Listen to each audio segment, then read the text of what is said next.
contohlah. Tak tahulah perjalanan saya agak bercabar sebab saya kena pusing baru boleh jumpa.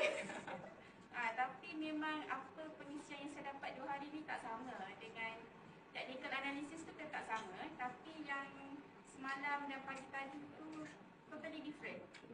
Macam, kenapa benda ni tak diajar sebelum-sebelum ni? So, sedangkan especially Al-Mantap pula, saya rasa benda tu penting. Sebab kalau tak kita akan salah pilih stok. So, saya bersyukur dan alhamdulillah saya harap cukup sampai nombor 10 lah. Tak larat lah. Dari segi harga seminar, selesa macam mana? Ya Allah, harga seminar tu nak cakap apa memang murah. Berbaloi. Lepas kita pun lepas ni akan ada dalam group kan, circle yang kan, device. So, kalau nak compare dengan harga kat luar, ada yang 6,960, ada yang 5,000 lebih kan. Bukan tak boleh, tapi datang kat sini dulu. Barulah kat decide nak beli tempat lain. Tapi insyaAllah kalau datang sini, kita tak mesti takut.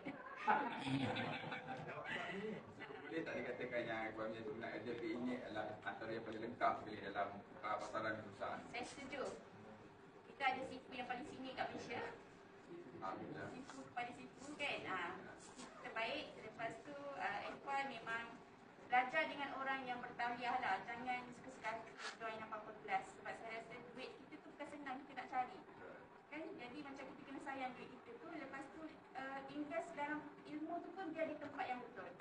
Ni, F1 lah contohnya. So, kalau dibandingkan dengan, katalah kita sajalah bandingkan antara kelas yang mahal dengan kelas yang LTA ini, so apa perbezaan dia? Jadi low profile. Pengisian yang saya rasa pengisian tu memang banyak pintar lah. Pengisian yang padat. Sebabnya kita mudah faham penyampaian F5 tu pada saya faham dan saya tak stres 2 hari ni sebab tak serabut kepala, tak berat. Jadi saya rasa macam kita nak benda yang mudah kan dalam kehidupan sebab objektif kita trading bukanlah nak jadi pakar technical analysis ke apa kan. Kita nak make money, kita tak nak improve kita punya social economic kan. Jadi dengan kerja lagi, so jangan serabut sangat. Dia benda yang very advanced betul. Jumpa F1 je cukup lah.